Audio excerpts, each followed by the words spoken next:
now proudly presented on SNME. That's Sunday night's main event. Patreon and free feed.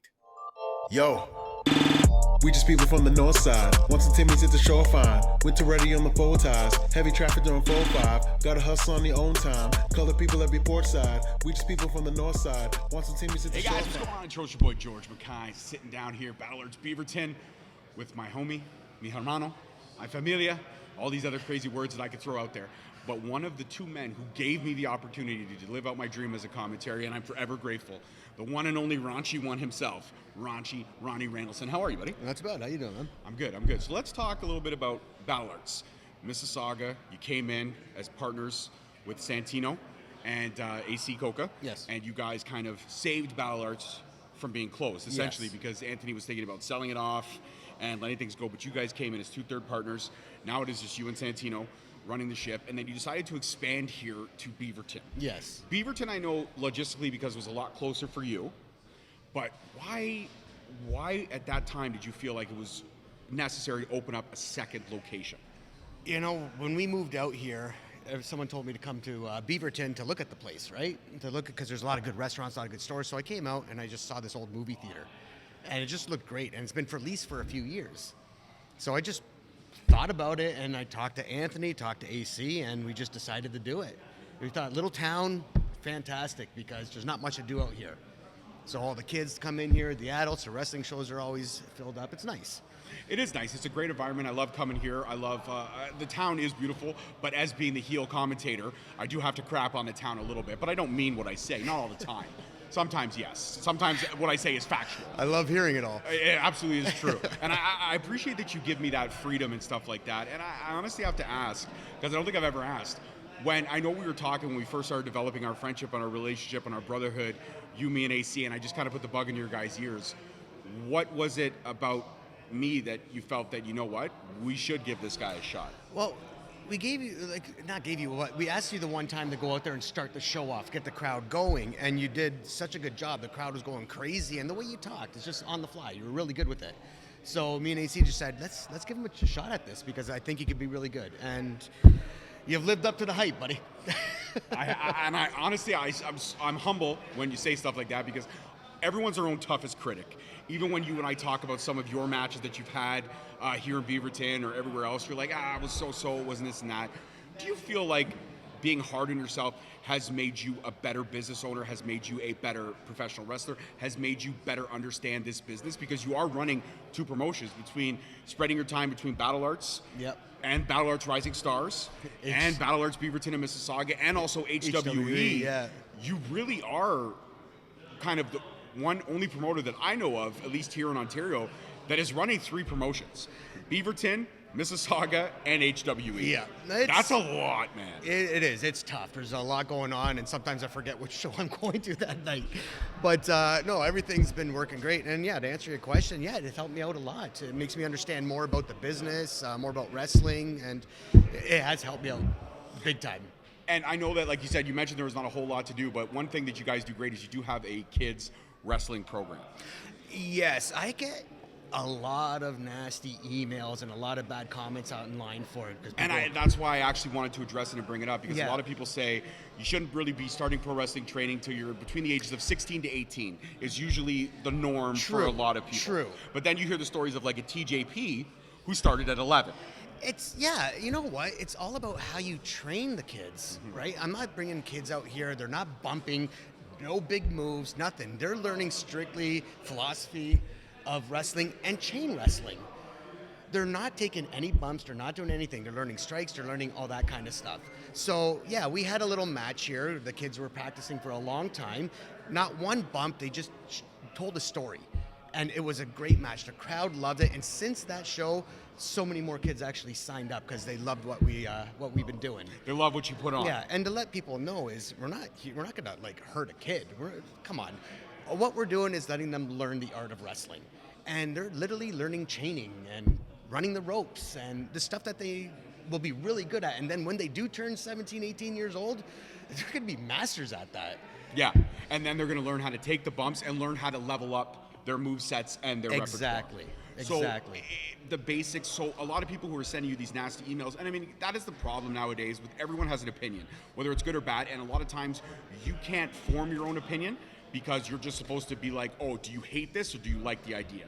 So the emails and stuff that you were getting, have since then some of those people maybe changed their opinion or perception on the program? I have no clue. I'm the type of guy, I never comment back. I've never once commented back to a bad email or a bad post online. I just stay away from it. I do what I feel is right, and I don't think I'm doing anything wrong here. I think the kids are enjoying themselves. They're not getting hurt. We're not doing anything bad. They're just learning an art. So what about, like, I mean, how old do you have to be to do jiu-jitsu or do Muay Thai? What is the age level for that? I teach 4-year-olds. So that's what I'm saying. It's okay to teach combat sports to a 4-year-old, but to teach somebody the art form and the psychology, because a lot of people don't understand wrestling has so much more psychology than it does just doing a move. What I feel is what people are thinking, that they're going to be coming out and giving each other pile drivers and doing heavy hits, heavy moves. But it's not about that. So I like to say that they're coming here and they're learning how to wrestle. They're learning how to do the basics. And it's not even basics too. Getting good at chain wrestling is not easy. There's a lot to learn. It is, like this. Listen, I called that match. I called that match and I watched it because I was the commentator that night. And it was thoroughly entertaining. Yes, did the kids have a couple harder segments of matches in terms of the chain wrestling, like from a simple arm drag to a clothesline where the kids were a little bit unsure of what they were going to do? Yep. Sure. But did they tell a great story, and did all 3 kids have a smile on their face? Yep. They absolutely did. I even, myself, I want to toot my own horn, I booked my first ever segment in a show. I was the one who came up with, for the Battle Royal, have some fun because it was Halloween, have the 3 kids come out in the center of the ring. So all 3 youngsters came out, 2 boys and a girl. They came out, and all the vets, all the older students surrounded the ring, just climbed up to the top rope, and everybody said boo. And all 3 kids scurried Just away. ran out. And it was hilariously incredible to see. The kids on their match and in the Battle Royal got a bigger pop than all the wrestlers. Absolutely. And it was great to see a whole bunch. Like, I believe even the kids got a little bit of a standing ovation near the end. They did. Because it's not hard to be 11, 12, 13 years old and putting yourself out there, especially now in a culture where we're all about being inclusive. We're all about putting each other, being comfortable in your own skin. Yes. But to go out there at 12 years old and to put on a show in front of a room full of 100 complete strangers, it's hard to do. You won't believe how proud I am of these kids. They worked so hard, and watching them in training and watching them, I put my head down most of the time like, oh my God, this is not going to be good. They knew the match in and out. They knew everything. They knew how to do it. But when they were practicing, it was just, they weren't putting it all into it. Right. But when that show came, those kids, I couldn't believe how amazing it was. And I mean, what is it? Did you ask the kids after the reaction of just coming through the curtain for the first time as the character that they designed, the character that they created?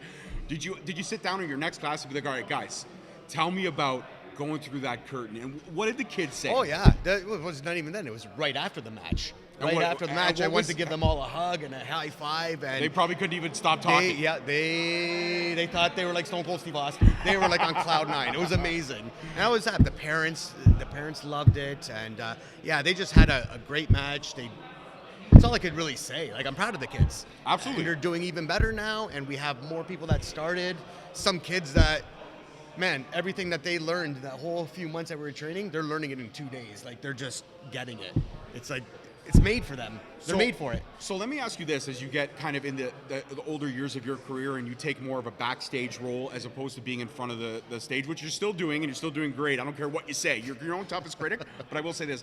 But what is it like to see the next possible, like you're already training the next crop of talent that's going out there. You're green lighting wrestlers. Yeah. You've got great trainers both here and at Mississauga. Yeah. But what's it like seeing not the next generation, but the next generation of possible superstars? Like, you're training kids that could, when they are 17, they're going to come here and be like, Dave, who knows? I'm ready to take that first year class. 12 years old, and if they keep what they're doing till they're 17, 18 years old, do you know how good they will be? They'll be like the prodigies of a Billy Starks or a Nick Wayne. Unbelievable. Absolutely. Like, when it comes to the philosophy of wrestling and the chain wrestling, they're going to be great at that. And then the other stuff, you'll learn that. You'll learn that fast too, because they've been doing it for so long. Like, if I'm a student coming into a wrestling show or a wrestling class for the first time, when your teachers are sitting down with them, before they even, it's a whole crop of new students. Doesn't matter the age, 17 to 29, let's say. Yeah. The first lesson, the first class, what do you do? Are we talking about taking bumps, or is it more lecture-based, like saying, wrestling is so much more. You have to understand that you're telling a story without words. Commentators, we fill in those words for you. We are the narrators, but essentially you are doing this performance piece without any words. Do you spend your first class kind of letting them know about the psychology aspect of it, or do you just say, all right, guys, we're going to take a bump?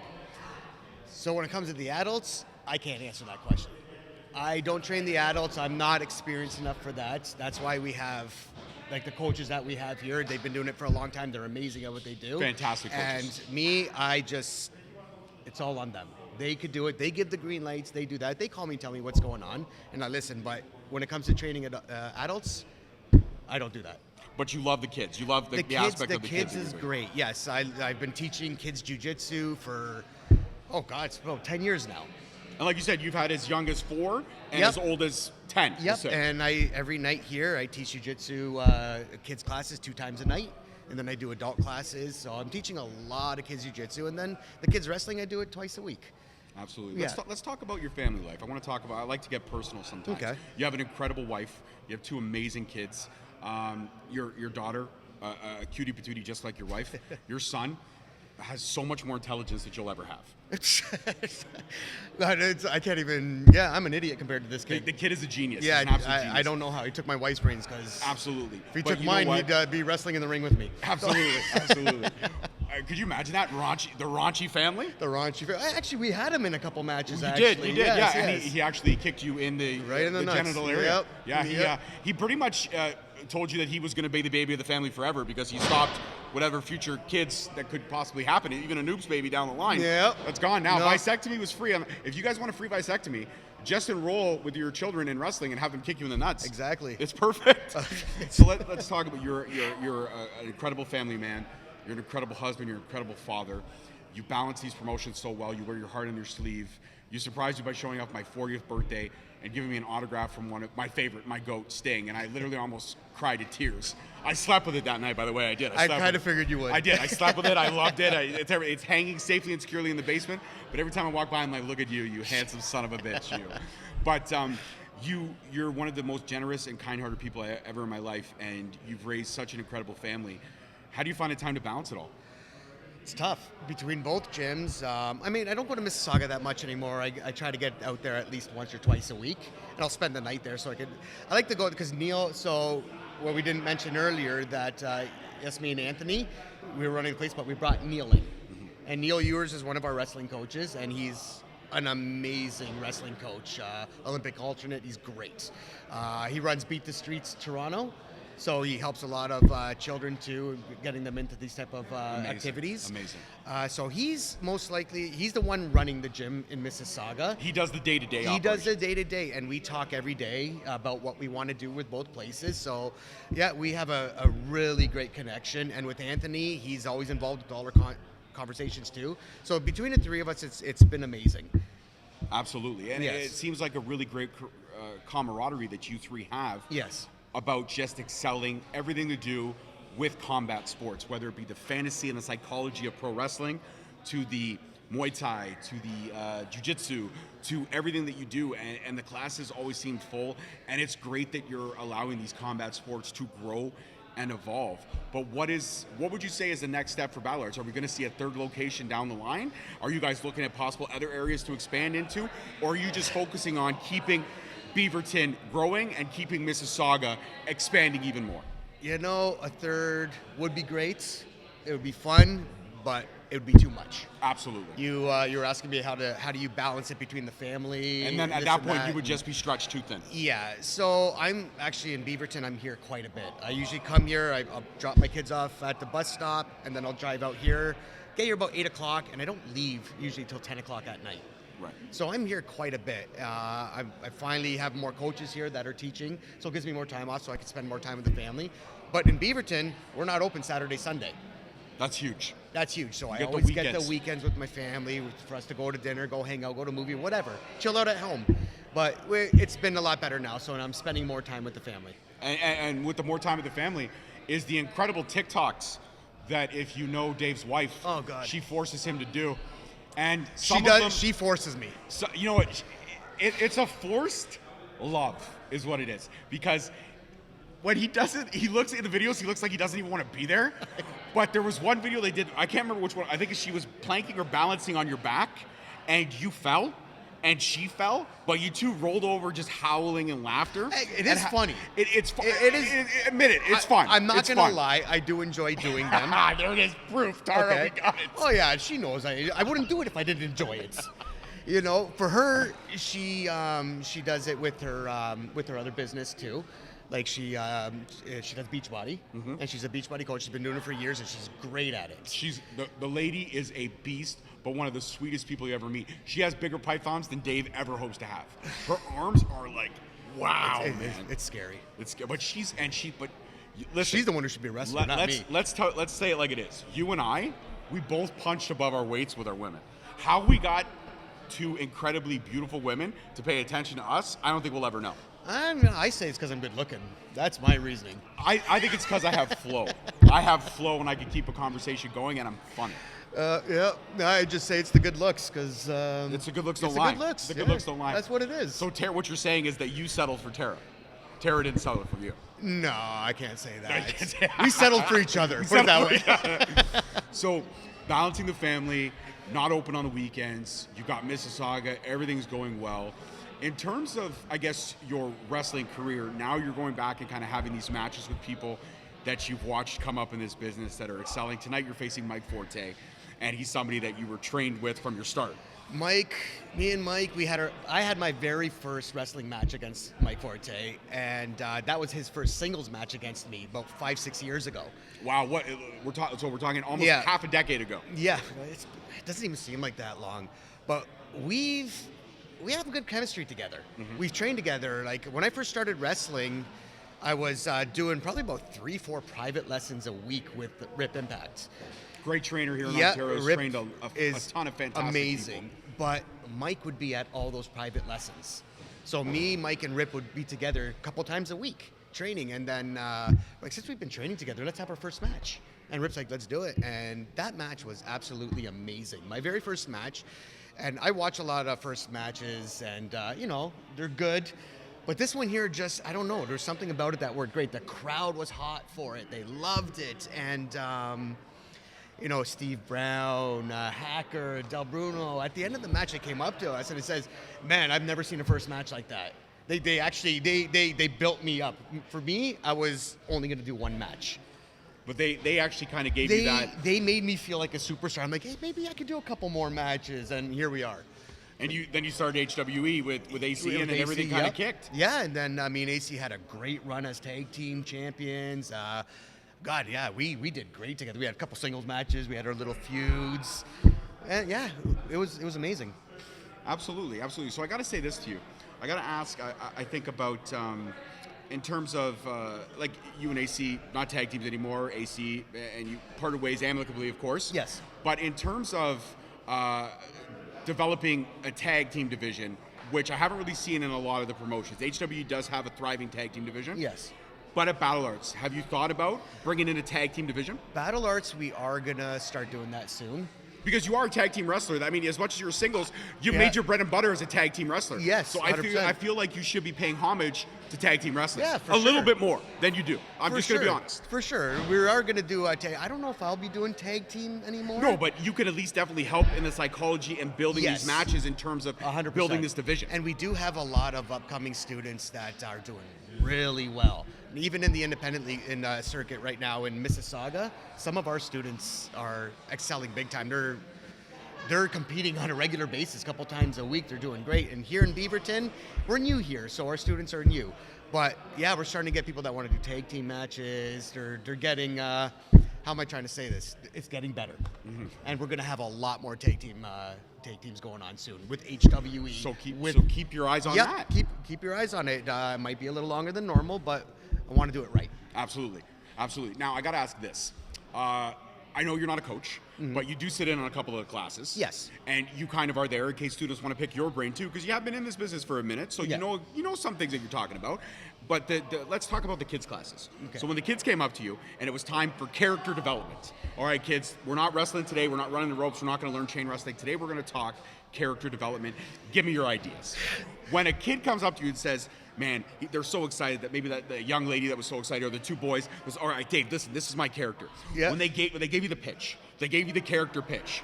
Were you like, okay, I see it, but let's fine tune it this way? Or were you like, oh my God, that is hands down a gimmick that we cannot do because you are children, so we cannot do this gimmick? Well, we had, so I said, right, when they told me their names that they wanted, each one was great. Like, I liked it. I gave them, you do it. You say what you want to do. You get your costumes. Costumes. Get your outfit, your wrestling gear. Get your gear together. Yeah, absolutely. So when they showed you, when it was day to, I guess, come in and work on the entrances and do all those things, what was like a funny moment for you to look back and be like, man, that's how I felt when I was... the young girl, Trixie. Trixie. She showed me her outfit with her mom, and right away I'm like, nope. Too young for what you're wearing right there. There's no way. You shouldn't even have showed me that. Yeah, right. Right? So we tweaked it. We kept the same costume. We just added some layers. Yes. And that was really the only thing. Other than that, they picked their names. They did a great job with it. I let them pick what they wanted to pick. And I would fix it if it was a little bit too much. So I got to ask this because I've always been intrigued about the Rising Stars formula that Battlerarts did. And I know you don't really have your hand involved in all of it, but like you said, you talk on a regular basis with the coaches out there. So when a coach says to you, so basically in terms of champion selection, when you have a student that is excelling and you know that they're excelling and they're reaching that pinnacle, is that when a coach will call you and say, listen, at the next Rising Stars show, so-and-so's dropping and we're putting the belt on this guy?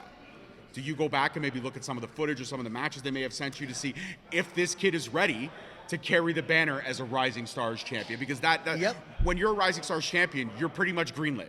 If you get the belt, you're greenlit to go out and start taking bookings. Yep. We have our faith that you can represent Battlerarts. I was trained at Battlerarts. I know what I'm doing. Yeah. Is that how that works? Not to pull the curtain back too much, but is that how it works?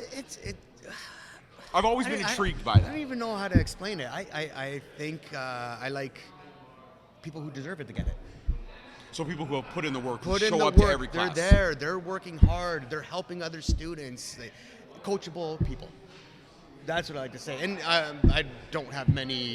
we don't have many students out here that aren't coachable. They're all good kids. No, they are amazing. So it's really tough to choose who would be the next champion. Right, but when you look at the crop of these amazing students that you see the ones that are greenlit, you see that they're working, that they're getting their names out there, and that they're representing that flag of Battlerarts. Because they could say, well, dude, you're killing it. Where were you trained? I was trained at Battlerarts, and I've interviewed a ton of them. And I see the growth and everything that they're doing. Do you feel like a proud dad that you were able to keep this Battlerarts program running, not only running, but to expand this program? I would say I'm more proud of my coaches for what they're doing. Absolutely. They're amazing. They're amazing. Like I said, Jody Threat's unbelievable. Phenomenal. Shane Saber, Fuerza, Mark Wheeler, John Greed comes in. You know that Fuerza is my best friend, right? Is he? He is my best friend. He is my best friend. It's not, he didn't deny it, but he didn't accept it. Yeah. But he's my best. Like, you've seen the pictures. We're pretty good. We're tight. Yeah, I hear a lot of stories like that. That we're best friends and we're not best friends? That people are best friends. You know what I'm trying to say. So what you're trying to say is that I shouldn't put too much stock in Fuerza telling me that, yeah, sure. Yeah. Fair enough. That's fine. It breaks my heart a little bit, but I'm going to accept it. I've grown and evolved. as a person. But I still say he's my best friend. I'm going to stick to it because in my head, that's the way it is. But kind of reminds me of the Johnny DeLuca and Clay Wilson best friend thing that was going on. That was unfactual. That was because we all knew that Clay Wilson is a scoundrel. He's a scoundrel. But Johnny was sure they were best friends. But they weren't. And everybody, listen, no offense to Johnny DeLuca. I love Johnny DeLuca. He's a fantastic talent, but he got played. He got played. And he should have known better. Yes, he should have. Clay Wilson is somebody who says he's fighting from Montreal, yet he's from Niagara Falls. Okay? Clay Wilson's outfit, his monikers, everything about him, even that horrible French accent, was all purchased at the Dino Bravo estate sale. Okay? It's fact. We know it. I love it. I'm going to get past Clay Wilson now because Clay Wilson infuriates me. But when it comes to Battlerarts and what you're doing and everything that you're doing about Battlerarts, what is the one thing you could say as a business owner that you took on or you designed or you developed or you maybe revamped to kind of elevate the Battlerarts name? Oh, wow. I would say the coaches. Bringing in the new crop of coaches. We kept a lot of the coaches, and we brought in some new coaches, and our coaches are all fantastic. With every single martial arts program we have world champions. They're just unbelievable. That's what I could say. I think it was the coaches that did it. They brought in more people. The memberships have been going up and up since we're bringing in new people. So, and you got to see some of these guys. Our first Battlerarts MMA fighter, his first match. The only student that actually fought in MMA won his first match. That's incredible. It was a great match. This guy went out there and he destroyed. Absolutely. It was unbelievable. So our coaches are doing a great job with them. All right, my final question, because we got to try to keep it wrestling. We've done a lot about building up Battlerarts in this great program. Yes. But let's talk HWE. Okay. HWE was on a hiatus for 10 months. A while, yeah. Then you come back with Renaissance, and you bring in Aron Stevens as the creative director. Yes. And the creative direction and vision that Renaissance was a renowned success. It was an incredible show to be at. The vibe was great. Everybody was relaxed. Everybody was happy to be there.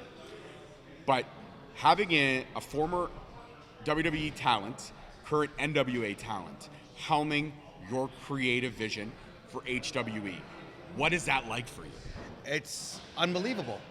That's all I could say. Like, I had a vision for HWE. Me and AC both had a great vision for it. We did what we were doing, and then things changed, so we're trying to revamp it.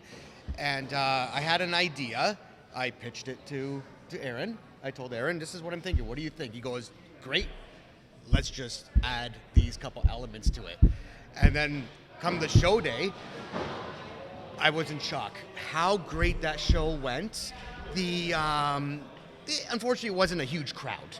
No, but that was probably because of the 10-month hiatus and people not really remembering that you guys are still there.